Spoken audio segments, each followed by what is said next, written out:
John Deere 44-inch snowblower mounting instructions. John Deere has made installing a 44-inch snow thrower to its line of lawn and garden tractors fairly straightforward. By following a series of step-by-step instructions, the average homeowner can install and learn to use the snow thrower attachment in less than 2 hours. Things you will need: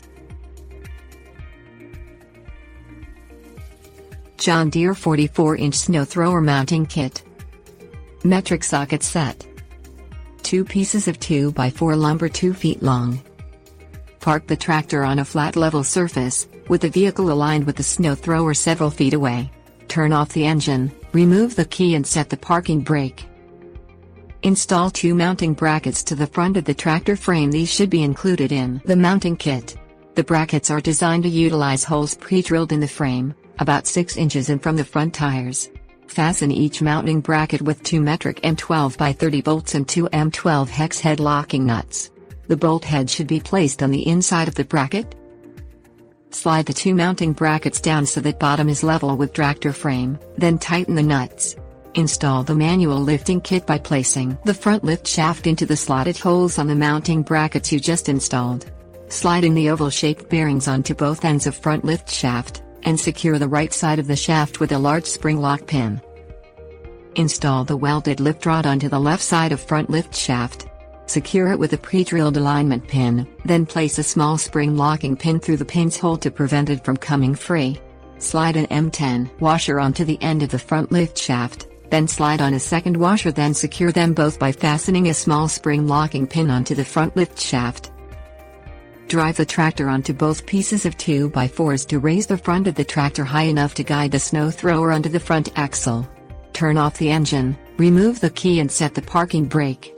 Pull lift lever arm as far back as it will go to raise front lift shaft. Position each cam on the snow thrower mount rearward, to the open position. Push the snow thrower guide handle forward, then slide the snow thrower frame partway under the tractor. Align the V-brackets onto the pivot pins. Pivot both cams up and over the pivot pins until they both lock securely. Remove both the drilled security pins from the C-shaped latches in the frame and let both latches swing open. Slide the snow thrower frame the remaining way under the tractor, keeping it centered with the front of the tractor. Attach both sides of the rear snow thrower frame to the draft arm pivot bolts using the C-shaped latches that were just opened. Install the drilled pin clips through holes in the latches and the snow thrower frame, then fasten them with spring clips. Move the belt tightening lever on the tractor to the rear position, which will loosen the PTO belt. Push the PTO belt onto the tractor's drive sheath. Pivot the belt tightening lever forward, then lock it beneath the snow thrower frame, which will tighten the belt. Push the lift lever completely forward to lower the snow thrower lift shaft. Attach the sway bars to the sway bar bracket using locking pins. Secure 2 yokes to the front lift shaft using locking pins. Attach the slotted ends of the snow chute with the spout control bracket, and secure with locking pins. Pull the lift lever fully back and lock the snow thrower into the fully raised configuration. Move the snow thrower guide wheels to the storage position, and attach them with locking pins.